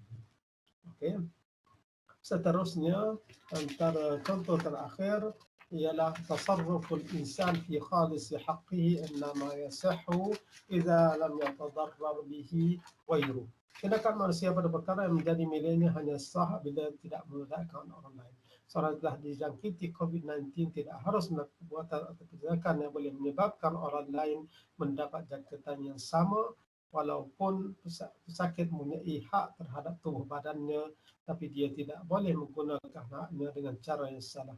Maknanya dia tidak boleh memudaratkan orang lain, sengaja batuk atau bersin untuk berjangkit kepada orang lain, menyentuh orang yang sihat, tidak mendapat rawatan yang sepatutnya, maka ini merupakan perkara yang tidak dibenarkan. Walaupun dia ada hak pada dirinya, pada tubuh badannya, tapi sekiranya ia membawa kemudaratan kepada orang lain, maka ia tidak dibenarkan oleh syariat Islam. Jadi sebagai kesimpulannya, kaedah fiqh la darar wa la dirar dan pecahan yang berada bawahnya merupakan kaedah-kaedah yang penting dalam membawa kemaslahatan dan menghindari kemudaratan dalam kehidupan manusia. Melalui kaedah ini, maka suatu masalah atau kes dapat dikenal pasti hukum dan usahaannya berdasarkan syariat Islam. Ia memberi ketenangan dan kelegaan kepada masyarakat bahawa apa yang mereka lakukan, apa mereka buat bertepatan dengan hukum syarak. Jadi penelitian terhadap isu COVID-19 mendapati banyak arahan dan pelaksanaan yang dilaksanakan misalnya sama ada secara individu ataupun oleh kerajaan adalah mendapati maqasid atau tujuan kaedah la darar wa la dirar dan juga kaedah-kaedah pecahan yang berada di bawahnya. Dan sekadar itu, wallahu a'lam. Wassalamualaikum warahmatullahi taala wabarakatuh.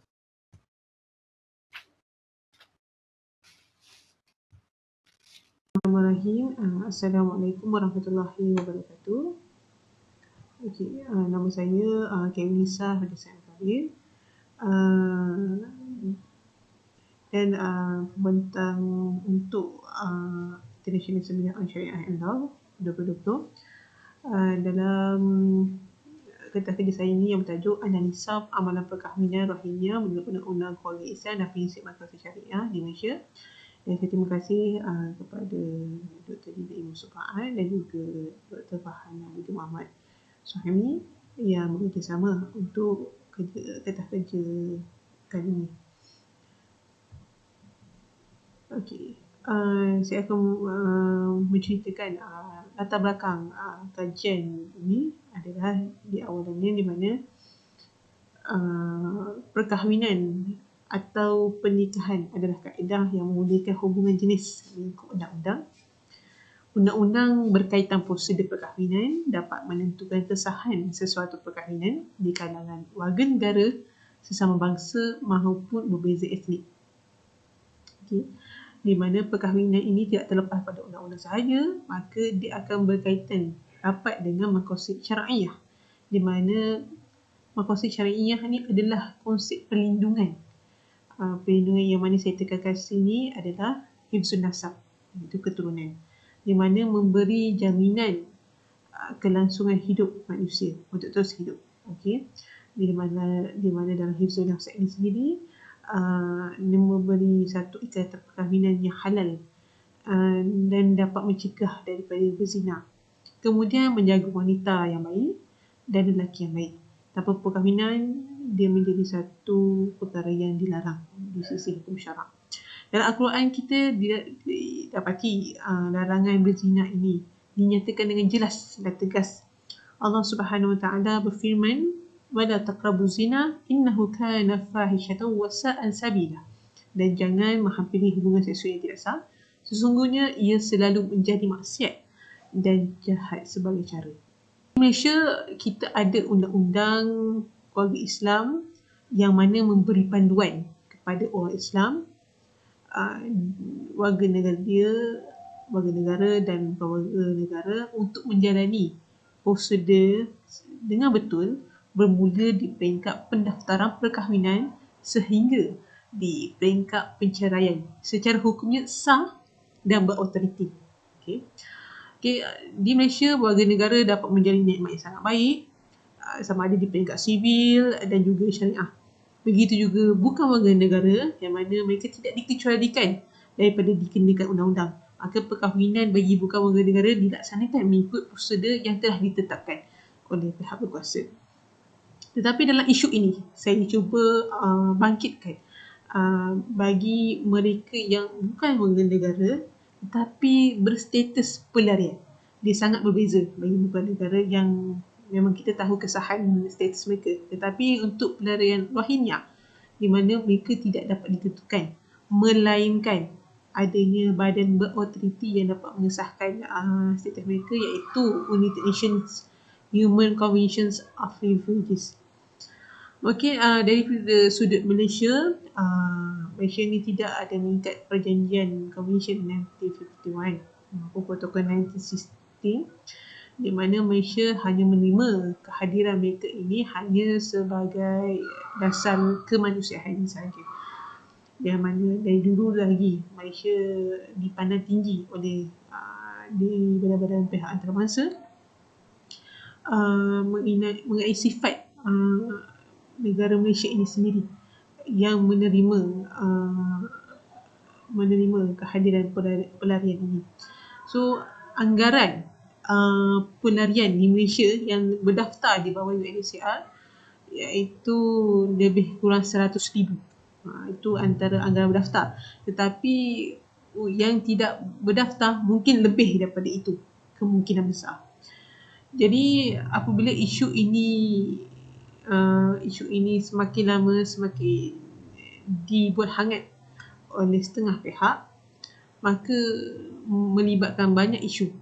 Tetapi saya membagikan dalam isu ini adalah perkahwinan itu sendiri, di mana amalan perkahwinan Rohingya di Malaysia ini pelaksanaannya sangat berbeza, di mana dikendalikan oleh masyarakat mereka sendiri, iaitu mereka melantik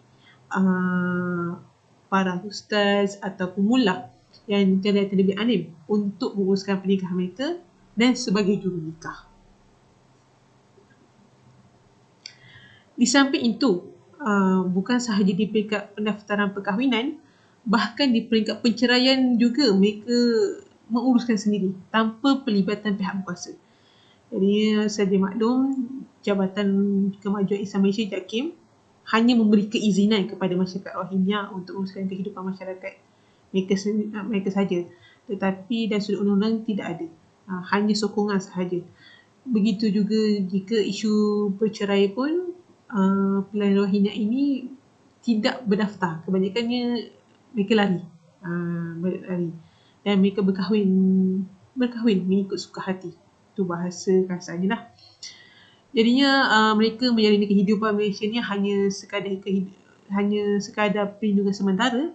Bahkan mereka tidak diperuntukkan hak asasi seperti pendidikan, pekerjaan dan perkahwinan. Tetapi mereka dibenarkan untuk menjalani kehidupan mereka secara bersendirian. Perkara ini berlarutan sehingga mendatangkan kesan terhadap wanita dan kanak-kanak, di mana gejala sosial semakin berleluasa disebabkan mereka menjalani kehidupan bersendirian dan tidak ada perlindungan undang-undang ke atas mereka.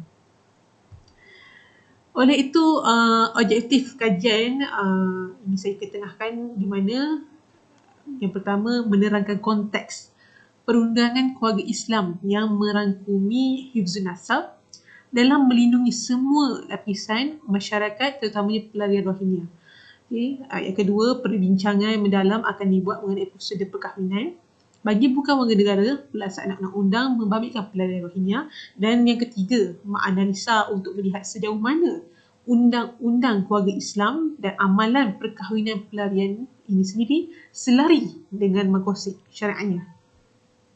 Strategi kajian ini bertujuan untuk menganalisa perkahwinan pelarian Rohingya menurut prinsip maqasid syariah dengan menggunakan kaedah kualitatif kepustakaan, iaitu sumber utamanya kita rujuk kepada Al-Quran, hadis dan juga undang-undang domestik, iaitu undang-undang keluarga Islam dan juga undang-undang pelbagai persekutuan.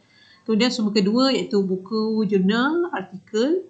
Kemudian temu bual, mana kita turun lapangan bersoal selidik atau bertemu bual menanyakanlah apa amalan perkahwinan mereka yang sama ni mereka lakukan.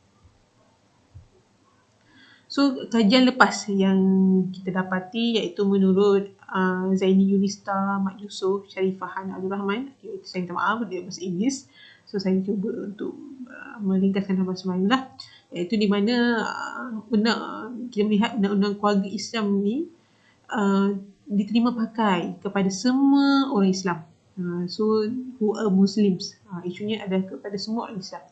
Kedua Muhammad Faizal Musa 2015, Haji Mahat Nasir dan juga rakan-rakannya mengatakan bahawa di peringkat semua manusia, all, maksudkan all tu iaitu di peringkat semua manusia berhak mendapat hak yang sama, tidak kira agama maupun warna kulit maupun jantina. Kemudian kita melihat Muhammad Nur Hidayat Hasbullah, Haji Min dan Ibnu Hazmi Ibrahim, Peter Wig dan Nelson Ibrahim, mereka berpendapat bahawa Malaysia memang tidak mempunyai undang-undang spesifik ke atas pelayan Rohingya ni, tetapi Malaysia mengklasifikasikan mereka ini sebagai parti, iaitu illegal immigrant, iaitu di bawah undang-undang Akta Imigrasi. Okey, 1959. Kemudian Frances Nicholson 2018 ada menyatakan bahawa pelarian ataupun pencari suaka diberikan hak, memastikan bahawa mereka ni dapat hidup berkeluarga, diberikan hak untuk berkeluarga. Kemudian Nazirah Nur, Nazihah bin Nasruddin juga ada mengatakan bahawa dari sudut maslahah, iaitu mengkonsep syariah, di mana memperkenalkan untuk kebajikan dari sudut hubungan antara manusia dan juga hubungan kepada Allah SWT. Kemudian dapatan kajian ini kita akan melihat bahawa amalan perkahwinan dan perceraian pelayan Rohingya tidak selari dengan prinsip maqasid syariah. Okey. Kemudian hizbun nasab yang dihadapi oleh pelarian Rohingya tidak dilindungi oleh perundangan keluarga Islam itu sendiri. Kemudian kita melihat undang-undang keluarga Islam terpakai terhadap warga negara dan bukan warga negara. Itu isu dah sikit, di mana saya ambil sebagai contoh kes kebenaran daftar perkahwinan, iaitu pemohon Muhammad Lim Yuan Chun dan responden Purnama Sari Lubis, di mana pemohon ini adalah warga negara dan Purnama Sari Lubis ni adalah bukan warga negara tetapi warga negara Indonesia. Muhammad Lim Yuan Chun ni baru memeluk agama Islam dan berkahwin dengan responden ini, berkahwin tanpa kebenaran pendaftaran nikah cerai wujud Indonesia, tetapi mereka berkahwin di Indonesia. So bila balik ke Malaysia nak daftar perkahwinan, daftar perkahwinan pun dibenarkan dari sudut mahkamahnya, dari sudut undang-undangnya boleh. Kemudian bila daftar dan mereka akan disiasat dengan pejabat agama Islam. Tapi isunya adalah menerima pakai pendaftaran perkahwinan perceraian itu boleh sebenarnya. Dan kesimpulan dalam analisa ini adalah di mana maqasid syariah sangat penting dalam memberi manfaat kepada ummah, terutamanya hizbun nasab, dalam pembentukan sebuah keluarga sejajar dalam mengaplikasikan undang-undang keluarga Islam. Kemudian keseragaman perundangan di negara bermajoriti penduduknya beragama Islam dapat mentadbir pengurusan perkahwinan sehingga tidak keluar dari batas yang telah dibuat oleh negara serta menghilangkan asas hukum di negara tersebut. Kemudian keadilan perlu terhadap semua manusia dalam mendapatkan perlindungan serta berhak menjadi hak asasi manusia.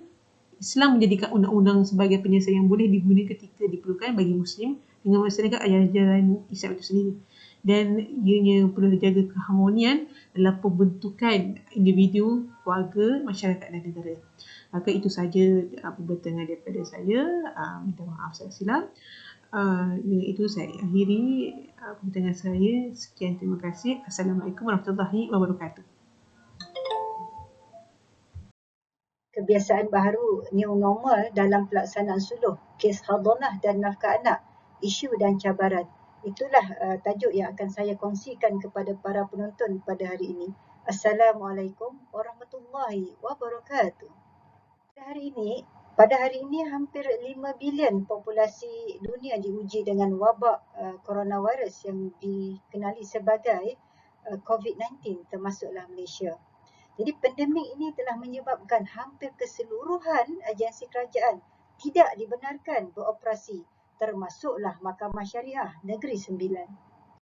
Justru perkongsian saya akan pergi kepada pengenalan kebiasaan baharu pelaksanaan suluh, seterusnya isu dan cabaran, cadangan dan juga rumusan. Suluh ini diwujudkan bagi menambah baik perkhidmatan yang ditawarkan di Mahkamah Syariah, yang mana sebelum ini ianya hanya tertumpu kepada cara konvensional iaitu proses perbicaraan, dan kini telah beralih kepada penyelesaian pertikaian alternatif yang dinamakan sebagai suluh, di mana asasnya adalah berpandukan kepada Al-Quran, hadis dan juga undang-undang yang terpakai pada masa kini. Dalam melaksanakan suluh ini, beberapa permasalahan telah dikenal pasti, antaranya iaitu berlakunya ubah perintah, klien tidak hadir, ikrar perintah dan sebagainya. Jadi senario ini telah menimbulkan persoalan tentang keberkesanan pelaksanaan suluh di Mahkamah Syariah. Selain daripada itu, berdasarkan kajian-kajian lepas, didapati penulis telah mengetengahkan beberapa isu berhubung dengan ketidakhadiran defendant ke majlis suluh. Begitu juga kajian lanjut oleh Hanis 2015 telah mengetengahkan tentang kurangnya maklumat fungsi suluh menyebabkan klien masih cenderung dengan kaedah litigasi. Walau bagaimanapun, tiada kajian yang menyentuh tentang pendekatan kebiasaan baharu pelaksanaan suluh dalam kes hadanah dan juga nafkah anak di Negeri Sembilan. Oleh itu, artikel ini akan mengupas norma baharu sebagai salah satu penambahbaikan dalam memperkasakan proses suluh. Mari kita lihat apakah bentuk pendekatan baharu yang diambil dalam pelaksanaan suluh di Mahkamah Syariah Negeri Sembilan. Yang pertama adalah mewujudkan talian hotline, yang mana 5 talian hotline telah diwujudkan dan berfungsi untuk menjawab sebarang persoalan mengenai kes-kes yang tertangguh. Seterusnya mengenai khidmat nasihat yang diwujudkan untuk menyantuni orang awam dan memberi bimbingan untuk menguruskan emosi dan juga hal ehwal ataupun persoalan-persoalan berkaitan dengan perundangan yang dinamakan sebagai MyCare COVID-19.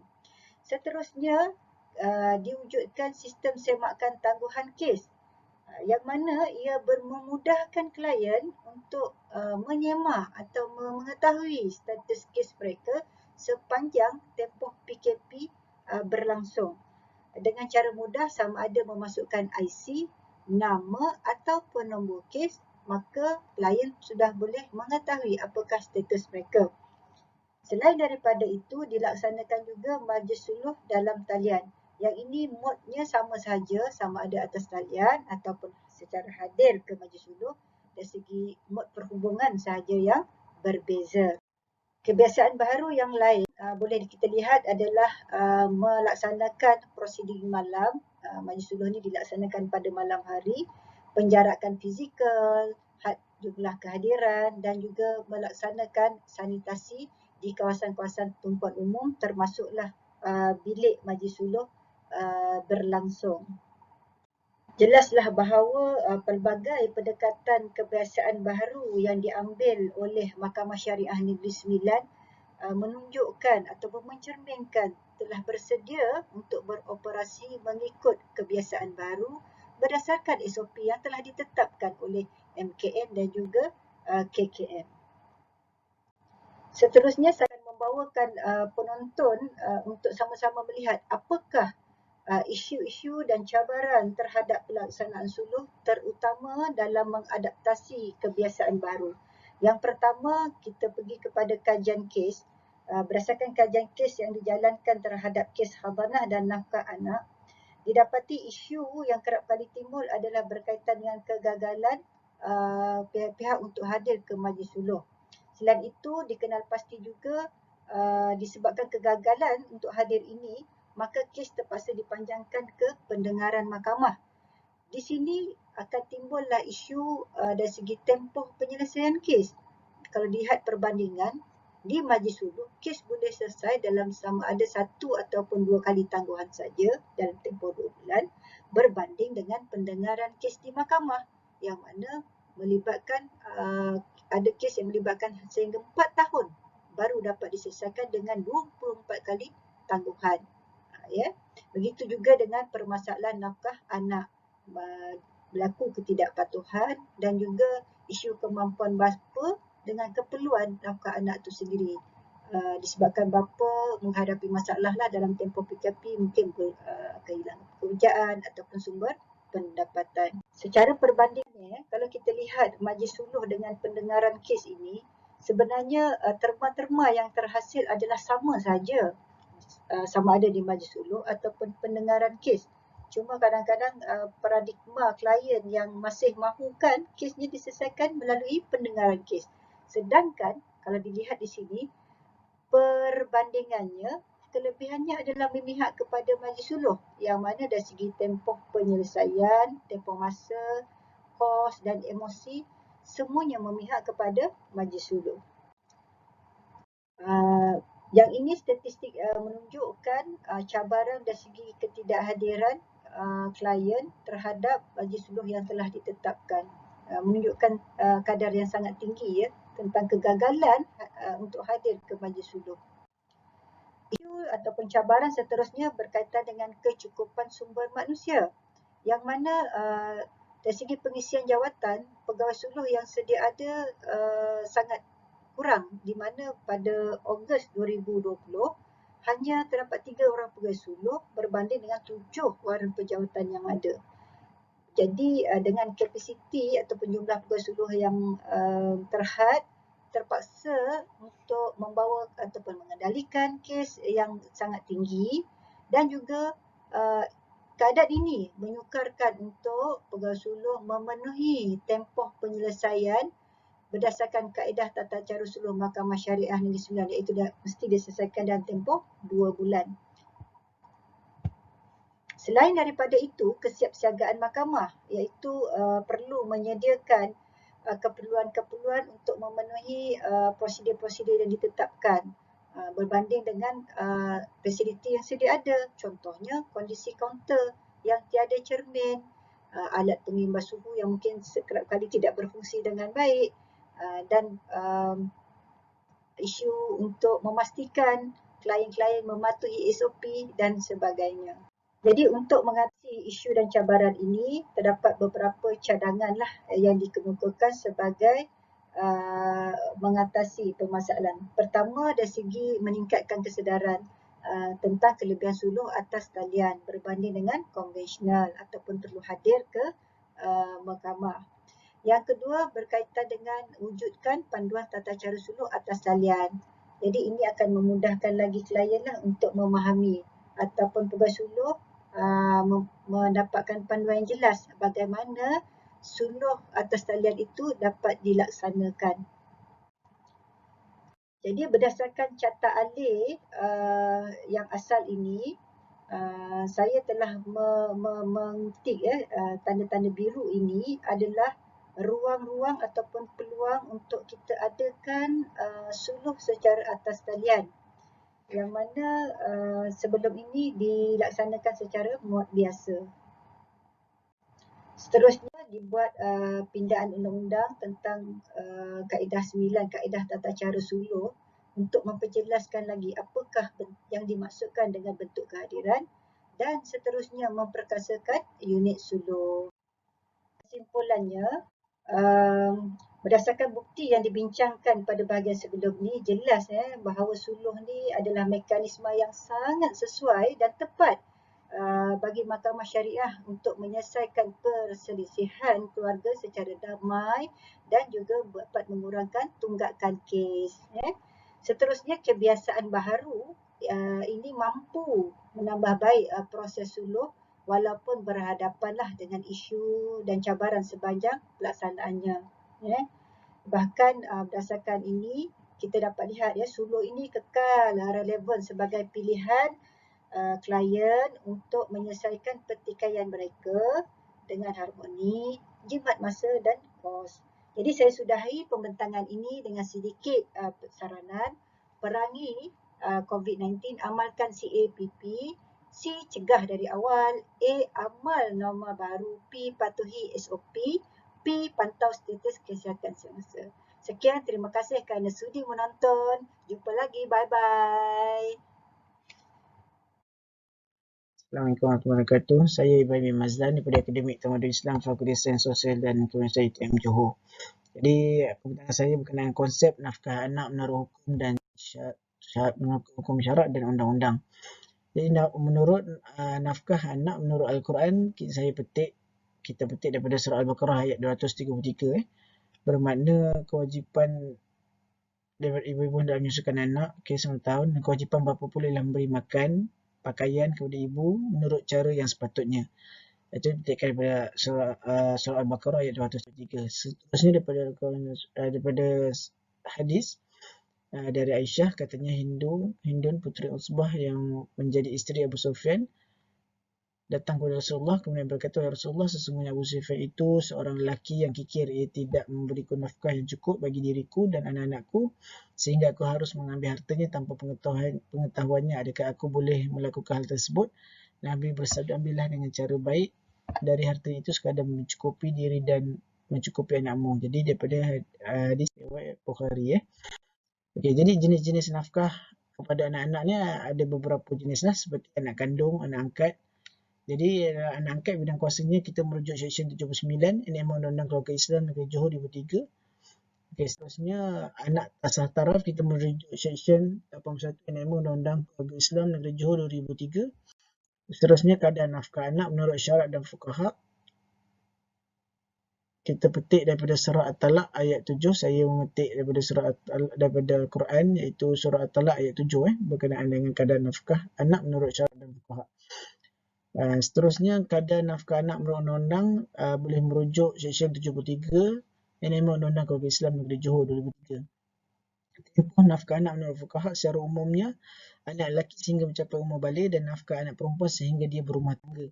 Okey, seterusnya tempoh nafkah anak menurut undang-undang boleh ada menyebut apabila anak itu mencapai umur 18 tahun kecuali berlaku perkara berikutlah, seperti yang dinyatakan perintah itu dinyatakan lebih singkat atau lebih awal apabila mana perintah tersebut dibatalkan atau anak itu berkahwin dan lain-lain lah. Okey, itu saja pembincangan saya berkenaan konsep nafkah anak menurut hukum syarak dan undang-undang. Wabillahi taufiq. Assalamualaikum warahmatullahi wabarakatuh.